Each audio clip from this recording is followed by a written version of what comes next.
Good morning. This is the Great Basin Fire Potential Briefing, Wednesday, August 30th. On the impact map, we do have some winds to contend with. A strong belt of winds here across southern areas and also being funneled up through the central and eastern Snake River Plain in advance of a strong cold front.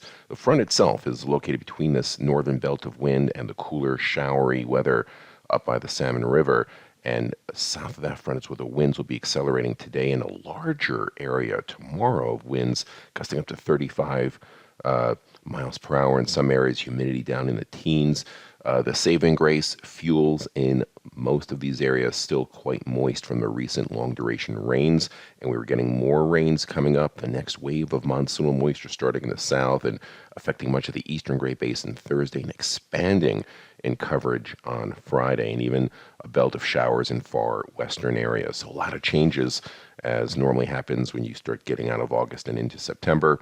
A lot of lightning up in the central Idaho mountains, some light precip, maybe locally moderate just in the northern fringes of our area, but fuels here quite moist.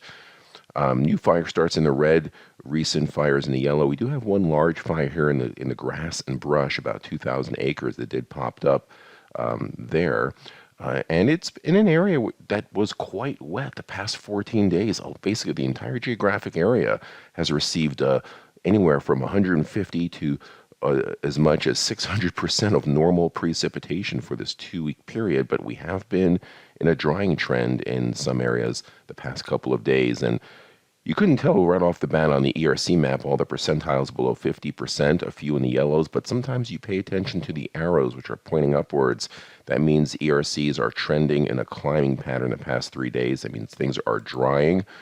We'll focus to where we had that large fire, and you can see the 100-hour fuels, even though they are still around 12%, their precipitous drop means that the 10-hour fuels are even lower, and the brush itself is dormant. So our last sagebrush fuel moisture reading was a little while ago, and it was down below 100, which correlates to extreme fire behavior. So you just get 3 or 4 dry days, and the brush and the grass could be available if the conditions are just right.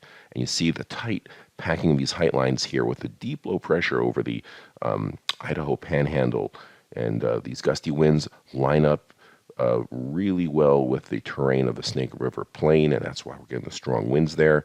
This wind belt will drive south as the cold front associated with this low also pushes south. Otherwise, pretty warm and dry, much of the area under high pressure in the southern Great Basin. So for later today, there's the dry air mass. The low is actually pulling away. We are still getting those strong gusty winds. Fuels are marginally critical. Some areas in the brush and grass which have dried out on the surface can burn if the winds are very strong. And we do see those winds today, not quite as strong as yesterday, but probably more in the 15 to 25, maybe close to 30-mile-an-hour range in some spots, moderately breezy in the south as well. The humidities in the Snake River Plain are going to be climbing, though, back into the 25% range. Yesterday, they were mostly in the mid to upper teens, so about a 5 to 10% increase in humidity should minimize fire growth, but you can see the lower humidities in areas further south. Now, for tomorrow, we do have changes. You can see some monsoonal moisture starting to creep up into the Arizona area and into far southern Utah. We also see another deep low pressure area with heavy precipitation in the Pacific Northwest starting to approach western Idaho. You can see the 7-day here, kind of a mix of yellows and greens, basically low risk to no risk. And the humidities, well, let's look at the winds first. Quite strong here on the left. Not only the oranges, but the reds and purples indicate wind gusts of over 40 miles an hour, maybe 45 in some spots. Humidities down there will be in the teens. This area has gotten, fortunately, a lot of rain over the past 2 weeks. But still, whenever we get such strong winds and drying, you can't rule out a brief fire running in the grass for a short period of time in the late afternoon hours. Also drying out a little bit further up north, but the winds there should be dying down. And then on Friday, the entire pattern changes. The monsoonal push expands. So a large area of Utah and Idaho and Wyoming is covered, and it's being absorbed into this low, and this low is actually pulling out more moisture and wringing it out. So we'll see more showers across the rest of Idaho and much of western Nevada as well. So just about everybody goes into The green here, humidity, just a small shrinking area of low humidity. Otherwise, everyone's above 30%.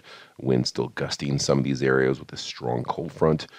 The 3-day precipitation totals, a lot of this comes in later in the day 2, day 3 period, but you can see a strong monsoonal surge through all of Utah, much of eastern and central Idaho, and even into parts of the Vegas area, far eastern, southeastern Nevada, and also starting to push into northwest Nevada as well.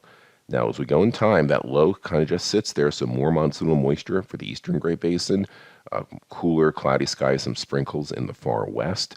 That high humidity takes its toll. All areas are in the green, and it stays that way as the slowly shifts eastwards, covering much of the area of clouds and light to moderate precipitation again on Sunday before it finally starts lifting out to the north on Monday. And it's not until Tuesday, really, that the entire area starts drying out.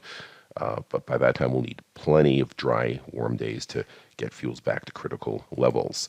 7-day precipitation totals. You can see that stream of monsoonal moisture and some heavy amounts here, 2 to 3 inches in parts of southern Utah, the Arizona Strip, far southeastern Nevada, and good amounts up north and west as well.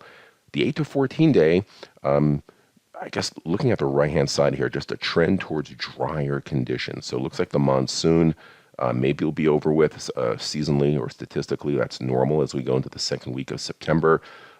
What tends to keep fire activity low at this point in a lot of these areas is just the shorter daylights and the longer nights, much shorter daytime burn periods, and that really affects the finer fuels a lot. Otherwise, warmest in the eastern Great Basin, kind of near normal across the western Great Basin. And this concludes our briefing. Have a great day.